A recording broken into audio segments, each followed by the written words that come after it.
Zef, vous devez être content, mon cher Zef. Le premier tour est passé. Ouais, on a gagné, on a gagné. Ouais, hey, c'est la classe à la Ducasse. En voiture Simone, président. En voiture Simone, président.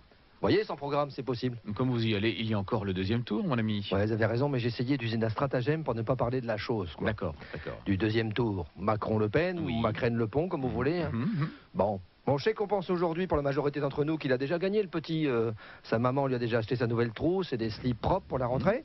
Il a quand même pas y aller avec son caleçon de la veille de lessive, quand même, aller à l'Élysée. Hein.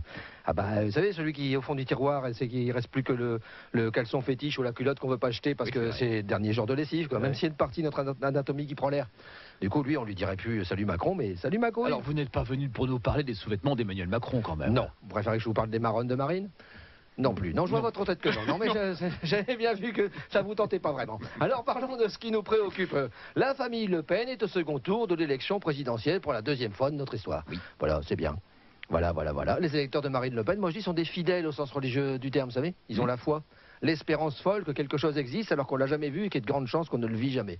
Oui. Voilà. Et comment fait-elle pour que ses électeurs aient la foi? Ah bah là, normalement, il faut aller dans le désert quelques jours et revenir en racontant que Dieu a enflammé les Troènes dont vous parlez. Ça, là, Marine, qu'est-ce qu'elle a fait? Elle s'est exilée en haut du terri de Noyelles, ou de Tourges, l'un des deux, quoi. Hein, et Dieu a enflammé Anne Gayette et lui a dit de fermer les frontières pour empêcher les terroristes qui habitent en France de rentrer.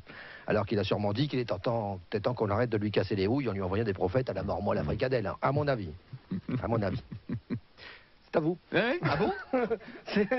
C'est bien. Non mais c'est pas grave. C'est bien. Je n'ai pas tourné autour du pot. Peut-être que c'est pas inscrite dans le petit logiciel qui nous sert de manivelle. Hein, voilà. C'est bien. Vous n'avez pas tourné autour du pot. Vous deviez me dire. Allez-y.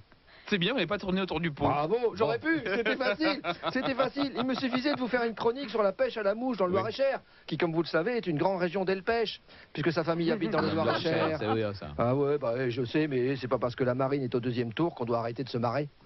Allez, faites-moi plaisir, soyez heureux, au moins pour aujourd'hui. Coup de Zef sur l'info.